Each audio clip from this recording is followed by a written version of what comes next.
आप कभी दिल्ली में आएंगे तो मैं आपको एक कप चाय भी नहीं पिला सकता, मैं ओपनली कह रहा हूं। इसलिए मुझे तकलीफ इस बात की है कि इस युद्ध में जो कुछ जीत करके हम आगे भी लाते हैं, लोगों की उदासीनता, लोगों का सोना, कभी कभी ये मायूस करता है हमको कि हम इस लड़ाई के लिए भी आपसे कुछ नहीं मांगते हैं, न किसी पे एहसान करते हैं।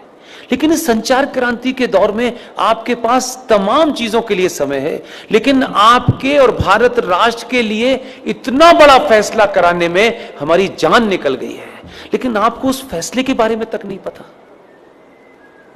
और उस फैसले, ऐसा फैसला सुप्रीम कोर्ट ने पिछले 20 साल में नहीं दिया, वो दे दिया फैसला। अब हम उस फैसले को जाने भी और जन जन तक पहुंचाएं। हम पे थोड़ा रहम कीजिए, हम पे थोड़ा तरस खाइए भाई।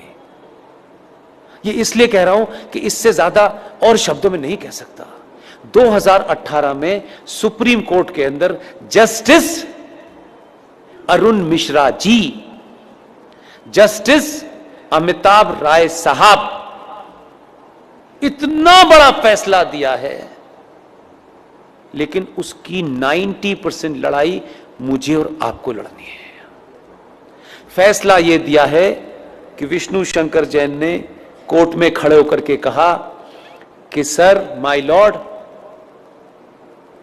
देश के स्टेशन हो, बस स्टैंड हो, सड़क हो, एक्सप्रेसवे हो, जितनी भी सार्वजनिक जगह हैं इस देश में, हर सार्वजनिक जगह के ऊपर मस्जिदें बनी हुई हैं, मज़ारें बनी हुई हैं और बेतहाशा बनी हुई हैं। सड़कों के बीचों बीच में पीर बाबा मर गए हैं, कहीं स्टेशन पे मर गए हैं, कहीं छत पे मर गए हैं, यानी फ्लाईओवर तक पे भी पीर बाबा मरे हैं।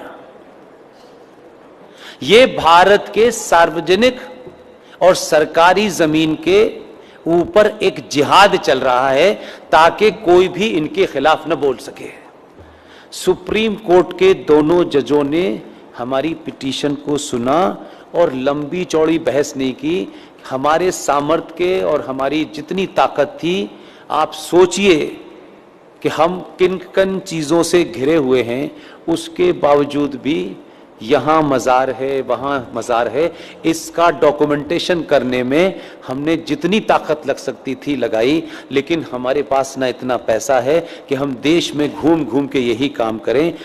सुप्रीम कोर्ट ने एक फैसला दिया और फैसला क्या कहा है, उन्होंने रास्ता नहीं छोड़ा, इसमें अब कोई नया एंगल नहीं हो सकता। 2018 में माननीय जज साहब जस्टिस अरुण मिश्रा जी, माननीय सुप्रीम कोर्ट के जज साहब अमिताभ राय साहब ने ये कहा है कि राज्य सरकारें पूरे देश में अपने अपने स्टेट में जहां भी सरकारी जमीन पर इल्लीगल स्ट्रक्चर बने हैं, उन्हें तत्काल प्रभाव से डिमोलिश करें और इसकी रिपोर्ट हाई कोर्ट में जमा करें। ये ऑर्डर सनातनियों को नहीं पता, ये भी कोई जिहादी आपको बताने आएगा। आपको अपने फायदे की भी चीज पता नहीं है, शत्रु का भी पता नहीं है भाई, तो कैसे समझाएं? घर घर जाके समझाने की हमारे पास ताकत नहीं है। इसके लिए मैंने अभी हल्द्वानी के अंदर एक मुहिम शुरू की और आपके यहां आने से पहले कर्नाटक में बीदर में रात के 1 बजे सभा में मैंने कहा, और आपसे विनती करता हूं, आप अगर कहें तो हाथ जोड़ दो, मैं हाथ भी जोड़ने के लिए तैयार हूं कि पुष्पेंद्र कुलश्रेष्ठ, क्योंकि वही एक चीज वेरीफाइड है और वेरीफाइड नहीं है। आप अपने शहर में जाएं, पिकनिक पे जाएं, आपको इतनी सेल्फी लेने की आदत है, अच्छी बात है। जहां भी जाएं, मज़ार आपको, मस्जिद आपको सड़क पे कहीं नजर आए, कार बराबर में रोकिएगा, उसके साथ बैठ करके एक सेल्फी लीजिएगा। आपकी तस्वीर हो उस मज़ार की, उस मस्जिद की जो सार्वजनिक स्थलों पे बनी हुई हो, उसकी सेल्फी लेकर के मेरे फेसबुक अकाउंट पर पुष्पेंद्र कुलश्रेष्ठ वेरीफाइड पर पोस्ट इसलिए कर दीजिए कि उसी का प्रिंट आउट निकाल करके हमको कोर्ट में जमा करना।